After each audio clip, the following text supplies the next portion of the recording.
Guys, in today's video, I'm bringing you a banger gameplay where I tried out the brand new Chinese Zeri build.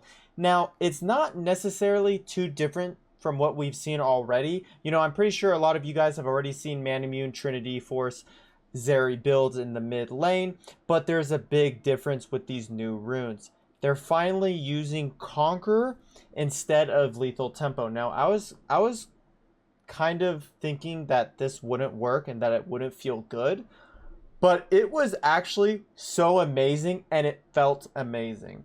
And I'm gonna kind of explain why that is. So for the items, you're gonna go Man Immune, Trinity, Berserker Stasis, which gives you attack speed, Essence Reaver, and Lord Doms and Guardian Angel. Now, if you want to keep building more crit, then instead of Guardian Angel, I personally like Bloodthirster, so that's what I would go. But if you want to take the safe route, you could go Guardian Angel. Or actually, what you could even do is you could throw Riftmaker in there, actually. You can throw in Riftmaker. But personally, I'm going to go Bloodthirster because I'm playing 80 Zeri in the Dragon lane. But if you're playing in mid lane, you could throw in Riftmaker for sure if you want to. So for the runes, Conquer is the new big thing. This is the biggest difference compared to the other build. And the reason why is because in Wild Rift, there's a certain amount of attack speed that you can have, and it caps out. And so when you're building Berserker's boots and you are using Alacrity, you're going to have a lot of attack speed. So you don't necessarily need to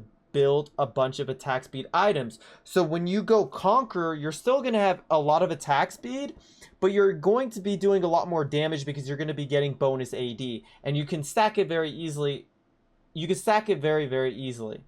And lastly, I like to use bone plating as in the early game. That's Zeri's weakest points, and bone plating can come in clutch. And for the spells, you're going to want to go Exhaust and Flash. So with that, let's get right on into the gameplay. All right, we're now in the gameplay. And wow, this was a fun one, guys. This was a fun one. I was playing trio queue with my support and with my jungler.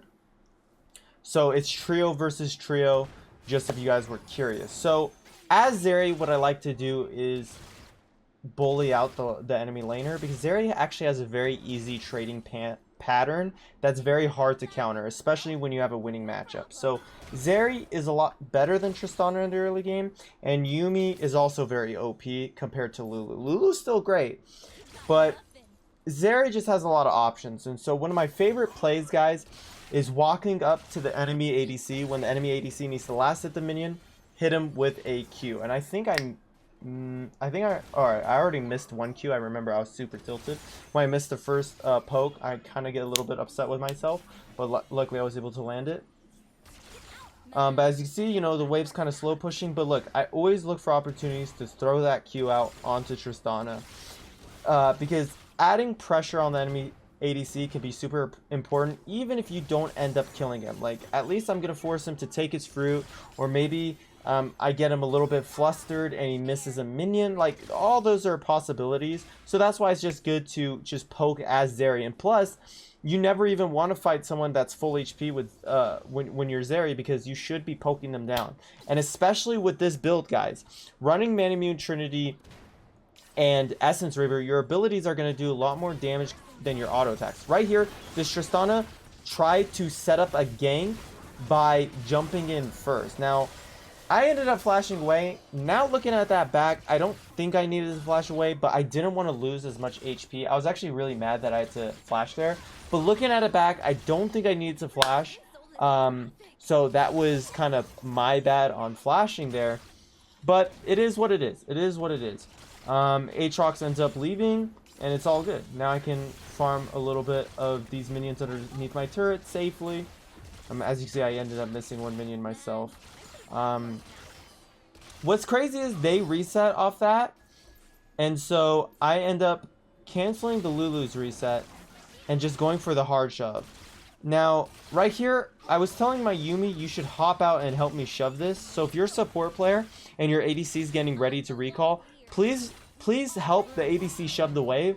And I think now you can even take the minions as a support, and it will give the gold to the ADC. So yeah, there's no reason not to shove in the wave and help your ADC reset. Like, I just wasted at least 2 seconds right there that I could have been back quicker. So that was a little bit annoying, but I guess it is what it is. Walking back to lane. You know, it's still the same. But there's a very key play that occurs. And it's very important to see. So right here with the Manamune, you're going to notice I'm going to use my first skill over the wall here. Because I'm just stacking my Manamune. That's a way that you could stack your Tier of Goddess without even fighting. And I don't want to shove the wave. So that's why I'm not using the abilities on the wave. Now look at this, guys. Watch the way we play this. Watch the way we play this, guys. Boom. I go in. Watch. Yumi's going to ult very soon here. And watch the way I follow up with it. Because the Aatrox is trying to apply a lot of pressure here.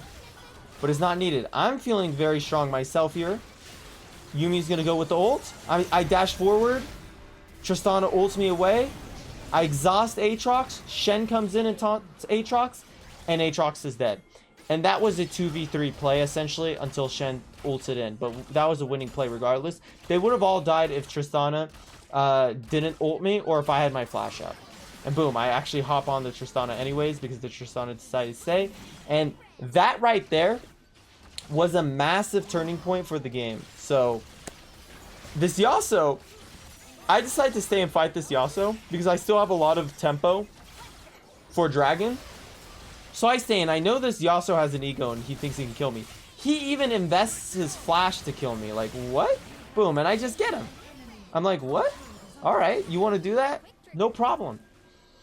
Now, I will say, what I've noticed with going the, what I've noticed with going Conqueror Zeri is that your abilities, I mean, your auto attacks do a decent amount of damage. Because once you stack up your Conqueror, you are hitting pretty hard. And it does feel pretty good, guys. Like, I will not lie. I'm actually surprised at how good that felt.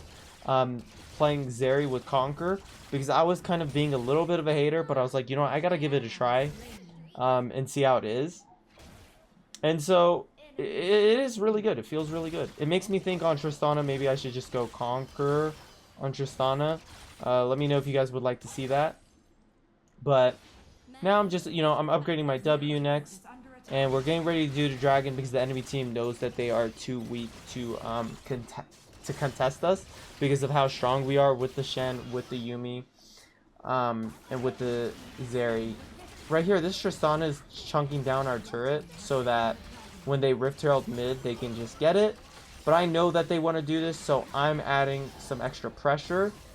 And this kind of gets a little dicey. I got away with this. I was positioning very poorly here, but look how much damage that was. Oh my god, that Yasuo wind wall was so annoying. But look, I'm just doing damage. Yasuo decides to go in. He hits me with the combo. I accidentally flashed all out because I didn't think of the Shen ult. And look at that. I'm just trading like crazy under the turret.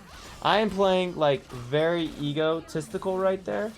Like, I'm playing very confidently. And that's really important sometimes with Zeri. You want to play confidently. You want to look for plays where you can. But you want successful plays. Because if you get a bunch of kills, that will really allow you to scale, like, into the late game. Like, a lot easier. You'll be stronger a lot faster because of all that gold you're getting from kills. So now I'm catching this bot wave and going for a reset. I have 2.6k gold, which is quite a lot. It'll allow me to get my... did I get my tier 2 boots yet? Oh, okay, I think I already got my tier 2s. And dude, tier 2 boots with Conqueror is pretty nasty. It's pretty nasty. And now, you know, I'm going to look to get that bot turret, right? Because the bot turret is still an objective that I could look for. This Tristana is egoing it, and we know Lulu doesn't have flash because she used it already. And boom, just get that kill. Yasuo's deciding to come down here, thinking that he can kind of protect this.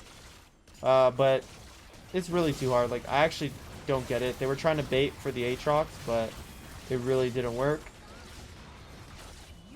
Now, they are trying to run away, but that turret is not going to save him. And Shen can clean up the rest of that fight. So, that's pretty big. That is pretty big. Boom. And I go look for the Scromp. You know, when you make a play and you kill some of the enemies, you want to look for ways to gain more gold. And the only way to do that is by clearing waves, taking objectives, and taking enemy jungle. And when you take enemy jungle, it takes away gold that your enemy can get. So you really get ahead off that. Now I'm building into the Essence Reaver, which is good. Right now, I should be spamming my abilities to stack my Tier Goddess. But I'm not, I don't use, I'm not like, it's not a habit yet for me on Zeri. Because I'm not used to doing that. But look at that. Look at that damage. Do you guys see that? It's disgusting. It is actually disgusting. Boom. I just dash forward on Aatrox. Aatrox flashes away. Yuumi gets the kill with the Ignite. And I decide to keep chasing this. And I think I even tanked the turret. Because I'm like, I don't even care. Boom. Yeah, I'm like, this is just too free. Now I couldn't get the Yasuo. Because Zeri can't auto attack through a turret. But this is a lot of damage. A lot of freaking damage. Come down here. Clearing the mid wave. I'm trying to look for even Lulu. Like right now I'm thinking very aggressively. I'm looking for the turret. I'm looking for kind of more kills. Because once you get this type of lead, it's so easy to snowball. Now, I will say, I'm definitely going to try out this build a little bit more. Because it feels just that good. It gave me a really weird feeling with Zeri. Like, it felt so good. Like, and I know it's very rare for me to feel very good with builds. Like, another build that I felt very good with was like that hybrid Kaisa build. Like, when I ran that with those runes and stuff, I knew it felt amazing. Like, it clicked with me. I was like, oh, I really like this. And using this build with Conqueror is really clicking with me, and I really liked how it felt and how it played. It's kind of like how, you know, like sometimes when you use a certain skin on an ADC, you feel like you're just better at it, or, you know, yeah, you just feel like you do more damage even though it doesn't actually do anything. It's placebo. But at least with this build, I actually, like, with Conqueror, it was talking to me. I was feeling it. I was like, I was feeling the strength of it that I wasn't used to when I do my normal Zeri build. But I do think it's also important to keep in mind I do have Yuumi as well. So right here, I ult, and look at that damage, guys. I flash forward aggressively, and they're all trying to run away. Lulu cannot escape that because the zap does have a pretty long range. I'm waiting for my dash up so I could go check if there's anyone nearby. There wasn't any, so I just decided to clear the jungle and go straight for the objective, because if you can stack 2 dragons, you're going to be in a very strong position for the rest of the game. And it being a cooldown dragon for Shen, Zeri, and Yuumi is very good. Like, look how aggressive I'm playing right now. Like, I do not care at all. Look at that. I have to exhaust Gragas, and then I dashed out, and he dashed over as well, which is hilarious, because I was able to just get the kill right there. And I think I just hop over here in a second. Try and look for a kill. Like, look at that. Lulu died from the Yuumi poke and my zap. It was disgusting. And they throw up the FF. So it was quite that simple, guys. Give this loadout a try. The pro players have been using it in the brand new, I think, Ionian tournament. So that's where I got it from. And yeah, it worked really well for me. So I hope you guys did enjoy the video. Make sure to like and subscribe, and let me know what you guys would like to see next. Peace.